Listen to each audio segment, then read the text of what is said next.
Madam Chair, we're ready to begin. All right, thanks.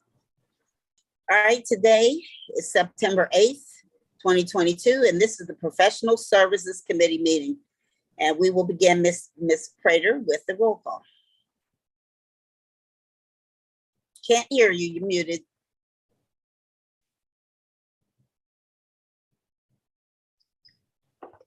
Dr. Tharp Gilliam, Present. Miss Sylvia Wilson. Here. All right, thank you. All right, we will begin today. We do have 3 information items. The first being an RFQ for the gate and stop log replacement in the regional conveyance system. And Mr. Jackson, I know you'll fill us in on what this is about. Thank you, Madam Chair. This is an existing infrastructure issue. So with our 90 miles of interceptor system operation and some aged equipment, we've defined a need for some investigation and some work. And I'm going to pass it on to Mike Lishta, the Director of Regional Conveyance, to enlighten us a little more.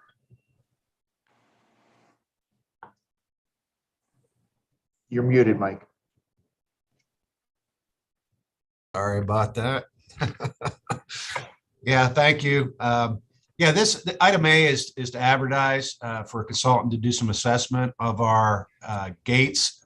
A lot of these are sluice gates. We have approximately 30, many of them in Sawmill Run.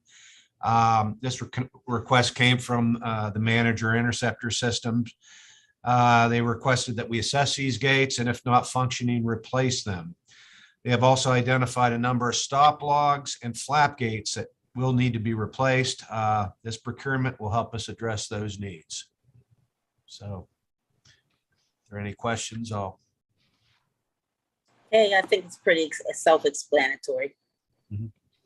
But Dr. Gilliam, if there's anything that you ever need, just chime in. All right, item B, okay, under item B under information is an RFQ for spring garden grit management. Mr. Jackson. Madam Chair, so as we've heard for years, going back to when Jan Oliver was with us, direct stream inflow is a major source of concern for us. It brings a variety of things along with the flow, most of it grit, rocks, and debris. This is one of those projects. Mike Lishta again will share a little bit more information, but he'll also talk about some funding that we've also received to help finance some of this project. And that's always good to receive funding from anybody that's willing to give it to us. So Mike. Yeah, thanks, Doug.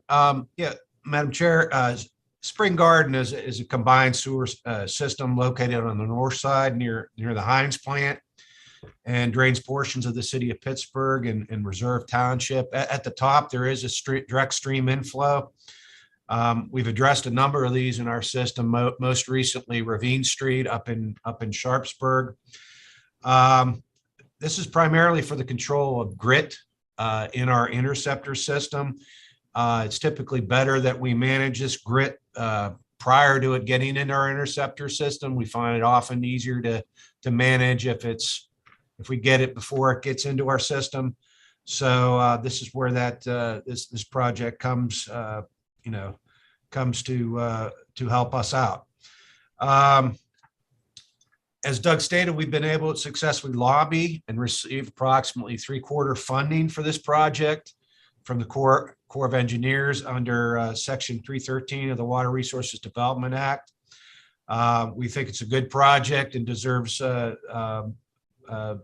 recommended to go forward. So if you have any questions, I'll answer it. And just to add to that, the funding that we have received from the Corps is about $3.3 million. So That's correct. That's a measurable amount. So that's 75% of the project cost, where we have a quarter. I think we manage the project and the construction side of things, but that's a measurable amount to receive 75% on a $4+ million project. We're pretty excited about it.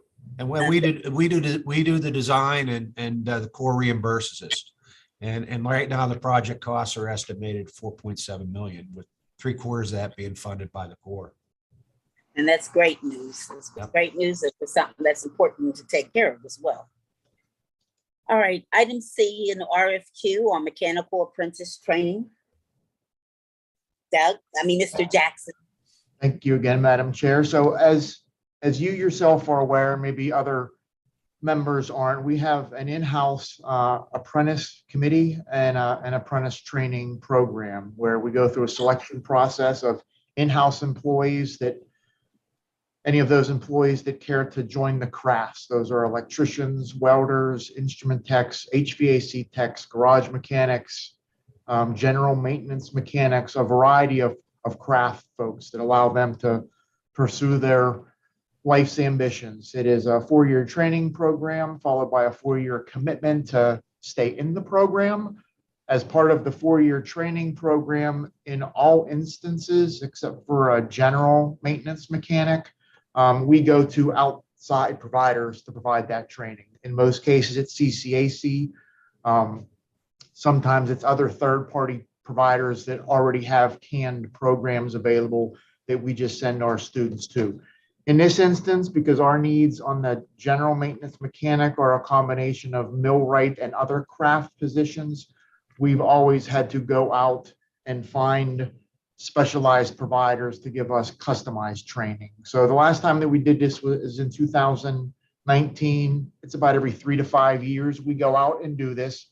We're to the point right now where we've actually customized the material and we have the material for the training. This time, these services we're really looking for trainers to train on material that we have. So that's what this task is. It's an 18-month training program. We're going to go out there and look for qualifications of training providers, even though we've developed the training material. So at some point, we will be back to the committee with short lists and an RFP and hopefully a selection, and we can begin this training sometime in the early part of next year. And what you're saying is the 18-month training program is for the trainers? That's how long our employees are trained. So the first 4 years, 18 months of that is it's more than just on the job training. It's an 18-month, usually they'll come here for a week, then they'll get to utilize their skills for the next couple of weeks, and then the trainer will come back for another week. So over that 18-month training period is what we're looking for training services to be provided on site. Okay, and you had originally said about a 4-year training program. So after the 18 months, then what? So the 4-year program includes that's the apprentice portion. So the apprentices go through a 4-year training program where 18 months of that 4 years is structured with book training, but that 4-year training program also includes on-the-job training with journeymen that are out there. And at the end of the 4 years, they become a journeyman and they're locked in essentially for 4 more years because of the commitment that we've put into them. We expect that commitment back from them to remain a craftsman. Sure. Okay. That makes it a lot clearer to me. Thank you. Yeah, those are actually the exact questions I had for that portion as well. Thanks, Sylvia. I guess I have a couple follow-on questions. How many people will be able to take advantage of this program? So it varies. Usually for the general maintenance mechanic craft, there are up to 18 mechanics that we have here. So depending upon retirements, depending upon employees that bid out, because we have to go outside and solicit a third party to come in, we usually accumulate anywhere between 4 to 6 mechanics at one time to go through this training program. If it was a different craft, like an electrician, we would send them to a local trade school or CCAC one at a time, because there isn't a need to bring in a customized training. So in this instance, I believe it's 4 craftsmen that will be trained as part of this 18-month program. And where did the 18 mechanics, where does that come in? So that's in the manning table of how many positions that we have in total for this position. So because the pool of bodies is so large, sometimes when we have HVAC technicians and we only have 3 technicians, if we lose 1 technician to retirement, there's usually a greater sense of need to replace that technician immediately. General maintenance mechanics, because the pool is so large, we don't always have to immediately replace that. So we may have had a retirement 6 months ago or 8 months ago, and we've accumulated now a body of 4 to go through a formal training program. Okay, and I guess my other question is just like the process of selection, and then also like the pool. So I know that ALCOSAN has been was a leader in a recent pilot that we did around barriers to some of these more desirable positions. And I guess the question I have is just making sure that there is equity in the availability of slots for these types of opportunities. And also, I mean, how are they publicized? Just making sure that, there is equity in outreach and also selection process. Certainly. So relative to the selection, so the selection is limited to current employees. So the selection process is done by the apprenticeship committee.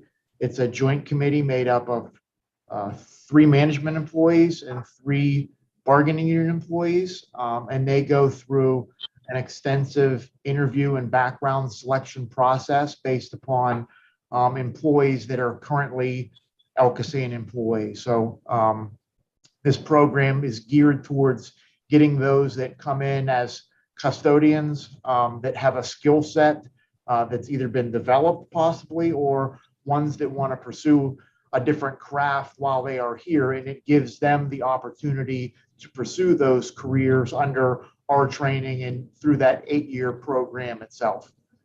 So it's available only obviously to those that are here, active employees, and the committee is the one that does the vetting of the ranking and scoring system of those employees that are interested in participating in crafts. Did that answer your question? It did. It answered the process question. And at the same time, I guess the result is really what I'm interested in. So I'll be interested to see, the diversity within the candidate pool, within those who actually apply for the position, and then those who are ultimately selected. Certainly, and that's a conversation that we can have. This request on the information item is on the selection of the provider side of things. So, right. Be glad So we're not there yet, but just, Be glad to spend more time with you on the apprentice committee to make you aware of what our process is, independent of the professional services committee by far. Sounds good. Thank you. Okay. And when did you say the last process was done? The last So 2019, Okay. Sylvia, was the last time that we went out to find a training provider. Okay, thanks. All right, I think we can move on into our action items. We'll start with A motion to approve the following short list for the final design of the Allegheny River Tunnel. And there are 3. And rather than me read them, Mr. Jackson will just let you go ahead and discuss it further. Thank you, Madam Chair. So in the world of acronyms, we're going to throw a couple more out at you that we may not have exposed you to in the past. So ART is one of them. We're now on the Allegheny River Tunnel. A lot of the recent solicitations have been ORT on the Ohio River Tunnel. This one here is perhaps a little bit out of order, and Mike Lishta will get to the reason why it's out of order, but we're also now bringing up near surface facilities, and that's NSF. So you'll hear near surface facilities, and Mike's also going to help tell you what a near surface facility is in the tunnel world, and also talk about, this is a success story. So to us, with a lot of coordination and discussions that we have with many of our municipal customers, this got to the point where we were made aware during those discussions of activities that municipalities that were planning, and to be proactive and not to create future conflicts that perhaps we would go in after the fact when a job was done and rip things up that were new. this project gets us in front of that, and I'm going to turn it over to Mike to share more. Yeah, thanks, Doug. Madam Chair, this is for near surface package 6. When you think about near surface packages, think about the stuff on the surface, the regulators, the consolidation sewers, and whatever has to occur on the surface to make the tunnel design complete. This particular near surface package consists of approximately 6,500 feet of large diameter sewers along the north shore of the Allegheny River in Aspinwall and Sharpsburg. And it also includes a number of the aforementioned regulator designs. This 40-acre, 7-acre site is also known as Allegheny Shores. It started out as Riverfront 47. It's been rebranded as Allegheny Shores. It's currently undergoing design, site preparation, and development by a local contractor, Mercedes. We've been coordinating with this developer as well as municipalities in this area for this work for the past 5 years. They actually reached out to us back in 2017, wanting to know if they could relocate some of our existing facilities to accommodate their development. So we've been working with them since 2017 on this design, and it involves the alignment of these facilities and where they're going to be specifically located in relationship to the design. So long story short, we believe it's in the interest of the authority to have the piping installation precede the development and run concurrent with the utility installations. Normally, we wouldn't propose advancing near surface work prior to the tunnel construction. However, given the likelihood of pending development, we feel it's prudent to have this design underway, and so that we're in a position to bid the work at the appropriate time so that we can get in prior to roads being there, prior to buildings being there, prior to traffic being there. So we want to be in position to be able to bid this project concurrent with their utility installations. 5 firms submitted qualifications on this project. There were 8 reviewers, and the 3 recommended firms, as you can see, are DLZ, Michael Baker, and GPD. So with that, I'll answer any questions there are. I don't have it. And to be clear, this doesn't mean that we're advancing the design of the Allegheny Tunnel. This is just a component of that design. That design is still on its own separate schedule. That design of the Allegheny River Tunnel, including other near surface facilities, will progress over time. It's just this portion of near surface facilities that we're advancing because of some of the municipal work. And for the first time along the Allegheny River. That is correct. Yes. All right. At this, because there's 2 of us, I'm just going to say that Dr. Gilliam, you'll be making the motion and I'll be seconding them. Yeah, I will move that. And I will second. And all in favor? Aye. All right. This action will be recommended to the remainder of the board later in this month. All right, item B is the motion to approve the following short list for the on-call wastewater flow monitoring services project. Mr. Jackson. Madam Chair, thank you. Over the past many years, we've had on-again, off-again needs for various forms of flow monitoring to be done throughout the collection system, some in part of the Clean Water Plan. Similarly, this is another regional conveyance project, and I will ask again Mike to speak to it. Yeah, thanks, Doug, Madam Chair. As many of you know, flow monitoring is essential work to what we do here as a sewage agency. It helps us with regulatory reporting. It helps us with model development to support our designs. It's a critical thing that we do. Aside from that, this work is also used to support the GROW program, conduct shall cut monitoring. This again supports regulatory reporting, support the precipitation network that we have, and support final designs, including the Ohio River Tunnel. There were 3 firms that submitted qualifications. We had 3 reviewers. And basically, we just recommended all three firms receive RFPs. So. This is Okay. All right. straightforward. So moved. The second, and all in favor? Aye. We will be recommending this one as well to the rest of the board. All right, item C is a motion to approve the following short list for the final design of the solids thickening and dewatering improvements project. Mr. Jackson. Madam Chair, thank you very much. For the first time, we are coming with plant expansion improvements that are on the solid side of the plant.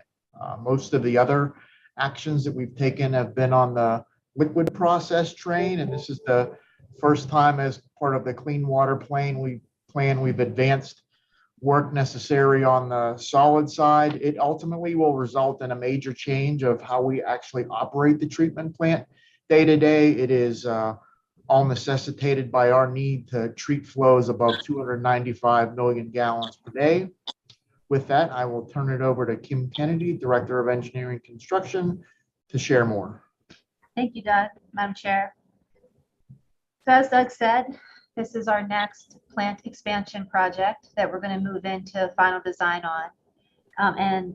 Same with Mike, we received 3 responses to the request for qualifications, and we believe the 3 firms are certainly qualified to move forward to the RFP stage. This will include work really centralized into our solids facility at the plant, and we're looking forward to moving this one forward so that we're in a position to meet our consent decree deadline of advancing our flows to 295 and eventually 480 and eventually 600. So we recommend the 3 firms listed there, CDM Smith, Wade Trim, and WRA, move to the RFP process. So moved. Second, all in favor? Aye. All right, thank you. Item D is to recommend modification of service authorization 361 for GHD to perform services during construction on the CSO bypass and disinfection project. Mr. Jackson.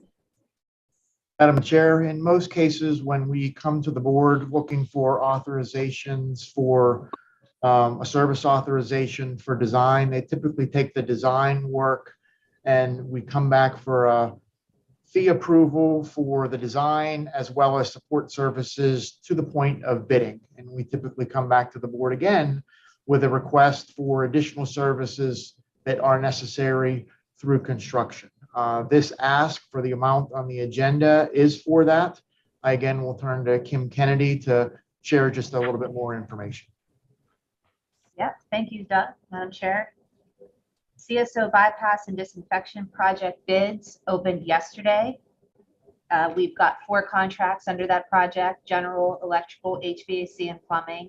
This is a very major component of the plant expansion, in that it's the project that'll split the flow for going all the way to the north end of the plant for full treatment, or splitting it to go over to our existing chlorine contact tank for wet weather treatment. So we're excited to review the bids and hopefully bring them to the board at the September board meeting to recommend award.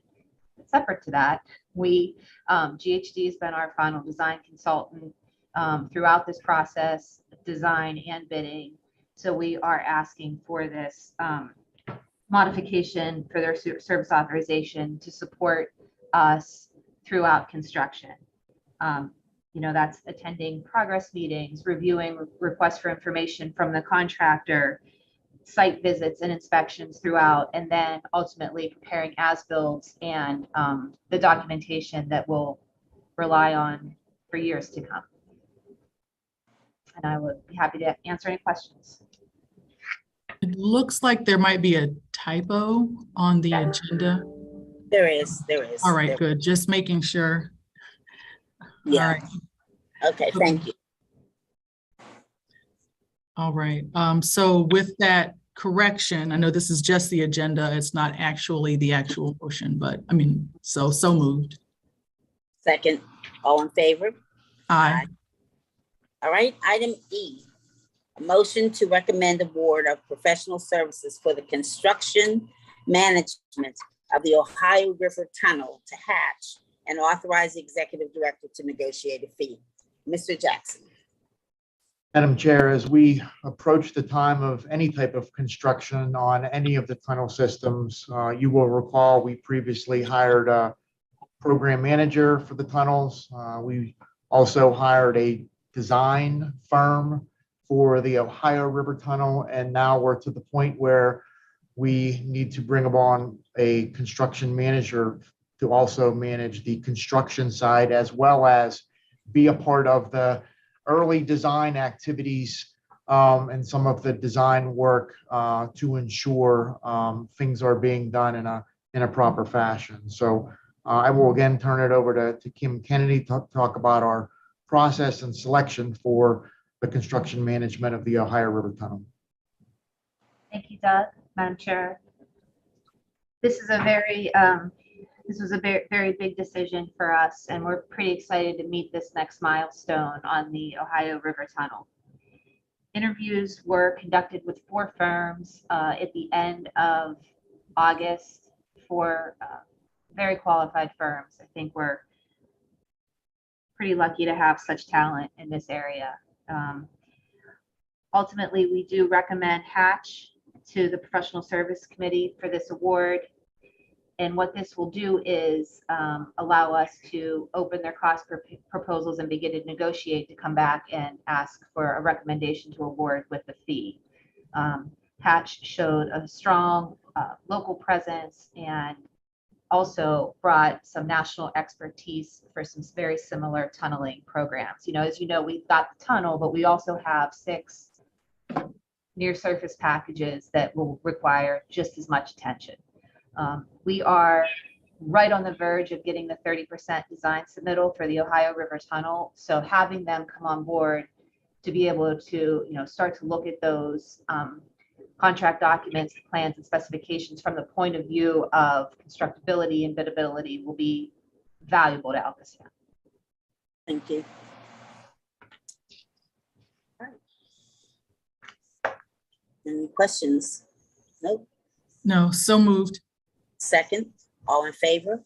Aye. All right, thank you. Moving on to item F, the motion to recommend the award of the professional services for the miscellaneous tank and demolition project. Mr. Jackson.